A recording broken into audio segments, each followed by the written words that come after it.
வணக்கம் மக்களே, எல்லோருக்கும் வணக்கம். ஸோ இந்த வீடியோவில் வந்து ஜனனி அவர்கள் என்ன ஆனார்கள், என்ன ஆச்சு, அவங்களுடைய படம் என்ன ஆச்சு, படத்தோட வெளியீடு எப்போ அப்படின்னு பல மக்களிடம் பல கேள்விகள் வந்திருக்கு. ஸோ அதற்கான கேள்விகளுக்கான விடைகளும் நம்ம அப்டேட், அதாவது முக்கியமாக படத்தோட வெளியீடு தொடர்பாக நமக்கு அப்டேட் வரையில் வந்ததுக்கப்புறம் அதை பற்றி வீடியோ போடுறோம். எக்கச்சக்கமான படங்கள் அவங்களுக்கு பேக் டு பேக் ரிலீஸ் ஆக இருக்கு. சரி, இந்த வீடியோல ஜனனி மேம் அவர்கள், ஆக்ட்ரஸ் ஜனனி மேம் அவர்களுடைய ரசிகர்கள் இன்னும் ஒரு 25-26 நாட்கள்ல ஒரு பெரிய சம்பவம் பண்ணுவதற்கு, முக்கியமா ஜாழ்ப்பாணத்தில் பிறந்தவர்கள் இப்ப வெளிநாடுகளில் இருப்பவர்கள், அது மட்டும் இல்லாம ஜனனி மேமோட ரசிகர்கள் சில சம்பவங்களுக்கு ரெடி ஆகி கொண்டிருக்காங்க. அது என்ன விடயம் அப்படின்றது வந்து பார்க்கலாம்.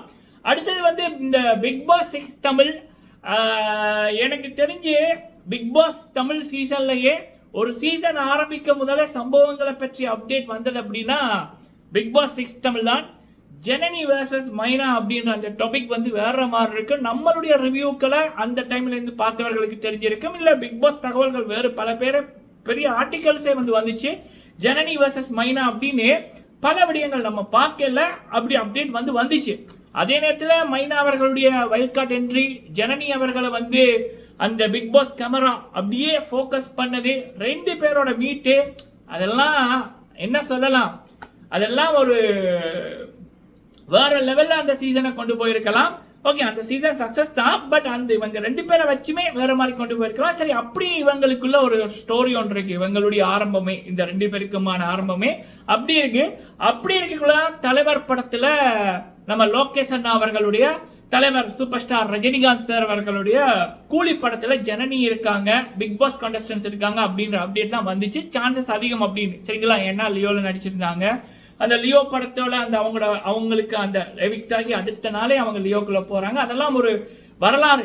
ஸோ அப்படி இருக்கக்குள்ள அகெயின் ஜனனி அவர்களை எதிர்பார்த்து கொண்டிருக்கக்குள்ள ஜனனி அவர்களுக்கு பதில் மைனா அப்படின்ற மாதிரி. சரி, அது என்ன விடயம் அப்படின்றதையும் வந்து பார்க்கலாம், சரிங்களா?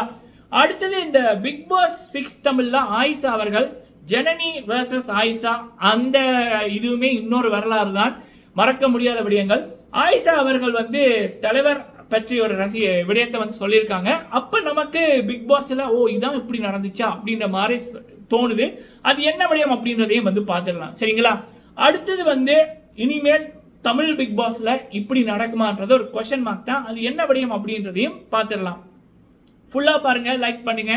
ஃபர்ஸ்ட் டைம் வந்திருக்கீங்க அப்படின்னா மறக்காம சப்ஸ்கிரைப் பண்ணுங்க. உங்களுடைய கருத்துக்களை தவறாம சொல்லுங்க. ஓகே, ஃபர்ஸ்ட் வந்து நம்ம ஆரம்பத்திலேயே சொல்லியிருந்தோம், எப்போ இந்த மாதம் ஜூலை மாதம், போன மாதம் ஆரம்பத்திலேயே சொல்லியிருந்தோம், ஜனனி அவர்களுடைய வந்து அவங்களுடைய அப்டேட்ஸ் வந்து இந்த ஜூலை எண்டில் இருந்து தான் வர ஆரம்பிக்கும். அவங்க சில வேலைகளுக்காக ஒரு என்ன ரெஸ்டோ ஒரு அப்படின்ற மாதிரி எடுத்திருந்தாங்க அப்படின்ற மாதிரி நம்ம சொல்லியிருந்தோம், சரிங்களா? அதுக்கேற்றது போல எந்த தகவல்களுமே வர இல்லை. ஸோ இப்போதான் அவங்களுடைய ஒர்க் வந்து ஆரம்பிக்கப்பட்டிருக்கு. ஸோ இப்படி இருக்கக்குள்ள ஜனனி மேமோட ரசிகர்கள் வந்து ஜாழ்ப்பாணத்தில் பிறந்து இப்போ வெளிநாட்டில் இருப்பவர்களும் சரி, வேற நாடுகளில் இருப்பவர்களும் சரி, ஆகஸ்ட் மாதம் 27ஆம் தேதிக்கு குறி வச்சிருக்காங்க. ஏன் அப்படின்னா அன்று அவங்க ஜனனி மேமோட பிறந்த நாள். அதற்கு நிறைய வேலைகள் வந்து பண்ணி கொண்டிருக்காங்க என்பது தகவல். முக்கியமாக அந்த பர்த்டே பிக்சர், காமன் பிக்சர் வாங்கல, சிடிபிஓ என்னன்னு சொல்லுவாங்கல்ல, அதுக்கான வேலைகள் நடந்து கொண்டிருக்கு. பெரிய பிரபலங்கள் வந்து அதை ரிலீஸ் பண்ண இருக்காங்க அப்படி என்பது தகவல். இதை சுட நம்ம வந்து ஃபர்ஸ்ட் உங்களுக்கு சொல்லிக்கிறோம், அன்னைக்கு இது நடக்கும், சரிங்களா? பெரிய பிரபலங்கள் வந்து அதை ஆஃபிஷியலி ரிலீஸ் பண்ணுவாங்க அப்படின்னு. போன வாட்டியும் வந்து பாத்தீங்கன்னா ஜனனி மேமோட பர்த்டே இதை வந்து தனலட்சுமி அவர்களும் அமுதவாணன் அவர்களும் ரிலீஸ் பண்ணியிருந்தாங்க. இந்த வாட்டி சம்பவம் இன்னும் பெருசா இருக்கும் அப்படி என்பதுதான் கிடைக்கப்படுகின்ற அப்டேட். நடக்கும் உங்களுக்குவே புரியும். அடுத்தது வந்து ஜனனி மேமோட ரசிகர்களும் உலகெங்கும் இருப்பவர்களும் அந்த நாளை சிறப்பிக்கிற விதமா பல ஐடியாக்கள் வந்து போட்டுக்கொண்டிருக்காங்க. இது ஜனனி அவர்களுடைய பிறந்த நாள் தொடர்பான அப்டேட். அடுத்தது வந்து மைனா வர்சஸ் ஜனனி, அது வந்து பிக் பாஸ் 6 தமிழ் ஆரம்பத்திலிருந்து பார்த்தவர்களுக்கு அந்த ஸ்டோரி லைனே வேற மாதிரி இருக்கும். மக்களே, ஒரு கேமா இருந்தாலும் சரி, பிளே ஸ்டேஷன் கேமா இருந்தாலும் சரி, இல்ல WWE இருந்தாலும் சரி, ஏன் இந்த பிக் பாஸா இருந்தாலும் சரி, அங்க வந்து ஒரு டீம் இருக்கும். ஸ்கிரிப்ட் எழுதுற டீம்ன்றது பிக் பாஸ்ன்றது ஸ்கிரிப்டட் இல்லை. அதாவது உள்ளுக்குள்ள எல்லாரையும் போட்டு இவங்க ஒரு ஸ்கிரிப்ட் எழுதி வச்சிருப்பாங்க. அதுக்கேற்றது போல இவங்களை ஆட வைப்பாங்க, சரிங்களா? ஒரு படத்துல நடிக்கைக்குள்ள நமக்கு தெரியும் என்ன கான்செப்ட், என்னத்தை பேசணும், என்ன கதைன்னு.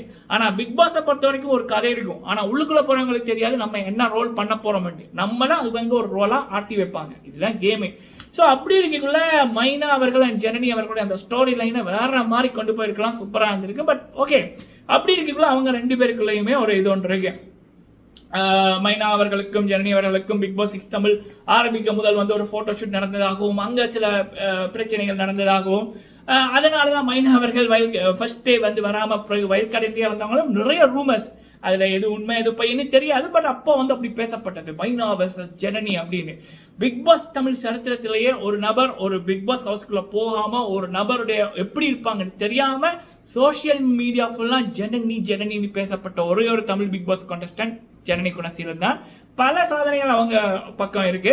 ஸோ அப்படி இருக்கக்குள்ள இப்ப ரீசெண்டா வந்து தலைவரோட கூலி படத்துல லோகேஷ் அண்ணா டைரக்ஷன்ல ஜனனி அவர்கள் இருப்பாங்க அப்படின்னு எதிர்பார்க்கப்படைக்குள்ள டக்குன்னு ஒரு நியூஸ் என்ன அப்படின்னா மைனா மேம் அவர்கள் அவங்க வந்து தலைவர் படத்துல நடிச்சிருக்காங்க. அதுவும் இது வரைக்கும் அவங்க நடிக்காத கதாபாத்திரத்தில் நடிச்சிருக்காங்க அப்படின்றதான் முக்கியமான ஒரு விடயம். என்ன அப்படின்னா விக்ரம் படத்துல மைனா அவர்களும் நடிச்சிருப்பாங்க, சரிங்களா? ஸோ அப்படி இருக்கக்குள்ள பல பேர் ஜனனி அவர்களுக்கு பதிலாக இப்ப மைனா அப்படின்ற மாதிரி பதிலாண்டு எல்லாம் இல்லை. ஸோ இந்த கதாபாத்திரத்துக்கு மைனா அவர்கள் ஆல்ரெடி ஃபிக்ஸ்டா தான் இருந்தாங்க, சரிங்களா?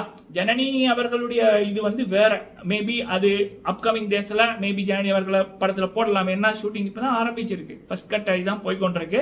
வருகின்ற நாட்களில் மேபி ஒரு சர்ப்ரைஸா ஒரு அப்டேட் வரலாம். இல்லை அப்படின்னா ஜனனி அவர்களுடைய இது வேற யாருக்காவது போயிருக்கலாம். பட் என்ன பொறுத்த வரைக்கும் மைனா மேம் அவர்கள்ட்ட எனக்கு ரொம்ப பிடிச்சது என்ன அப்படின்னா, நான் பல தடவை நான் சொல்லியிருப்பேன், பெண்களுக்கு தடையா இருப்பது இந்த காதல், கல்யாணம், இந்த லவ் அப்படின்றதான். கல்யாணம் லவ்ல விழுந்தாலே வாழ்க்கை நாசம் அப்படின்றதான். பல பேரோட ஆசைகள், பல பேரோட ஏம் எல்லாமே அப்படியே போயிடும், தடுத்துருவானுங்க அந்த லவ்வை வச்சு, சரிங்களா? இதான் நடந்து கொண்டு இருக்கு. அப்படி இருக்கக்குள்ள இப்ப வந்து சமீப காலமாக பல பெண்கள் இப்ப கதாநாயகிகளை போன ஷாலினி மேமா இருக்கட்டும், மைனா மேமா இருக்கட்டும், ஆஃப்டர் வெட்டிங்குக்கு அப்புறம் அவங்க வந்து சினிமால சாதிப்பது, நடிப்பது அப்படி என்பதை பார்க்கக்குள்ள சல்யூட்டா இருக்கு ஹஸ்பண்ட் அவருடைய குடும்பத்துக்கும். ஏன்னா பெண்கள் வந்து ஒரு கல்யாணத்துக்கு அப்புறம் இந்த அடிப்படையில் இருக்கிறது, குழந்தைய பார்க்கறது, மாமனாரை பார்க்கறது அப்படின்றத மாற்றணும் அப்படின்றத நான் ஸ்ட்ராங்கா இருக்கேன், சரிங்களா? அவங்க எப்படி பிறக்கைக்குள்ள அவங்க அப்பா அம்மா கிட்ட இருந்தாங்களோ அதே மாதிரி தான் அவங்களுடைய புகுந்த வீட்லையும் இருக்கணும். அவங்களுடைய ஆசைகளுக்கு வருகின்ற கணவர் வந்து பக்கபலமா ஒரு பெஸ்ட் ஃப்ரெண்டா இருக்கணும் அப்படின்றத நான் விரும்புறேன். அது இப்ப பல பெண்கள் விடயங்கள்ல முக்கியமா சினிமா துறையில சாதிக்கின்ற பெண்களுக்கு கணவர்களை பக்கபலமாக ஒரு துணையாக இருப்பதை பார்க்கக்குள்ள சந்தோஷமா இருக்கு. நம்ம இளைய தலைமுறை, நம்ம ஜெனரேஷன் வேற லெவல்ல போகுது அப்படின்றத பார்க்கக்குள்ள ரொம்ப ஹாப்பியா இருக்கு. மைனா மேம் அவர்களுக்கும் அவங்களுடைய குடும்பத்துக்கும் வாழ்த்துக்கள். வெயிட்டிங் தலைவர் படத்துல அவங்களுடைய வருத்தனமான ரோலை பார்க்க, சரிங்களா? ஓகே, அடுத்தது வந்து பாத்தீங்க அப்படின்னா ஆயிஷா மேம் அவர்கள் அகைன் ஜனனி வெர்சஸ் ஆயிஷா, அந்த ஸ்டோரியும் மறக்க முடியாது. சீசன் 6 அப்படின்னு அந்த முதல் 70 நாட்கள் ஜனனி அவர்கள் இருக்குள்ள அது ஏதோ ஸ்பெஷலுமா, சரிங்களா? ஸோ அப்போ ஆயிஷா அவர்கள் வந்து இப்போ ஒரு ரீசெண்டாக ஒரு வீடியோவில் நம்ம தலைவர் சூப்பர் ஸ்டார் ரஜினிகாந்த் சார் அவர்களை பற்றி சொல்லியிருப்பாங்க. கேட்ட கேள்வி என்ன அப்படின்னா, நீங்கள் தியேட்டருக்கு போய் உங்களை மறந்து வருத்தனமாக எழுந்து நின்று விசில் அடித்த ஒரு சம்பவம் இருக்கா அப்படின்னா அவங்க சொன்னாங்க, தலைவர் படத்துக்கு ஃபர்ஸ்ட் ஷோ போய் இதைத்தான் பண்ணுவேன் அப்படின்னு. அப்போ தான் நமக்கு கிளிக் ஆச்சு. நம்ம நண்பர்களோட பேசிக்குள்ள நீங்கள் பார்த்தீங்கன்னா பொதுவாக கமல்ஹாசன் அவர்கள் ஒவ்வொரு சீசனுமே ஏதோ ஒரு போட்டியாளருக்கு ஏதோ ஒரு விதத்தில் ஏதாவது ஒன்று பண்ணியிருப்பார். அவங்கள மோட்டிவேட் பண்ணாம, அவங்கள பார்த்து சிரிக்காம, பிரதீப் அண்ணனிக்கு பண்ணதான் உச்சக்கட்ட கொடுமை, சரிங்களா? அது எல்லாத்துக்கும் ஒரு காமன் திங் ஒன்று இருக்கும். பிரதீப் தலைவரோட வருத்தனமான ரசிகர், ரஜினி சாரோட வருத்தனமான ரசிகர், ஆயிஷா அவர்கள் தலைவரோட வருத்தனமான ரசிகை, ஜனனி அவர்களும் ரஜினி சார் அவர்களுடைய தலைவரோட ஃபேன் தான். சமீபத்தில் கூட சொல்லியிருந்தாங்க ரஜினியா கமலான்னைக்கு ரஜினி சார்ண்டாங்க, சரிங்களா?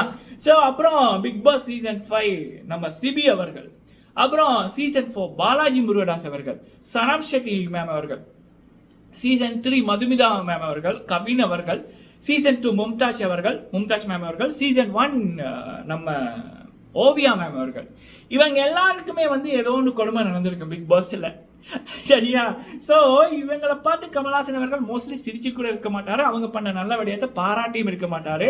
இப்போ சோசியல் மீடியால நம்ம ரிவ்யூஸ் மத்தியில இன்று பேசக்குள்ள ஏன்னா தலைவர் ஃபேன்ன்றதுக்காக இப்படி பண்றீங்களேடா அப்படின்ற மாதிரி தான் இருக்கு. பார்க்கக்குள்ள கமல்ஹாசன் அவர்கள் இப்படி தான் பண்ணாரா, இதனாலதான் இப்படி பண்ணாரான்ற மாதிரியும் ஒரு டவுட் வருது. ஏன்னா கூட்டி கழிச்சு பார்க்கக்குள்ள கணக்கு கரெக்டா இருக்கு, எல்லாம் ஒரு படப்பா அப்படின்னு தான் கேட்க தோணுது. சரிங்களா?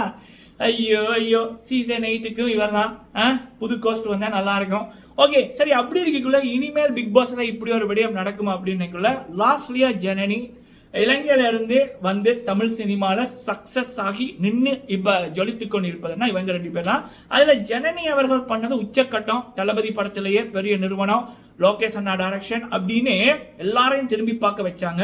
இப்படி ஒரு போட்டியாளர் இலங்கையில இருந்து இனி வருவாங்களா அப்படின்னா கொஸ்டின் மார்க் தான். சரிங்களா? எனக்கும் அது கொஸ்டின் மார்க் தான்.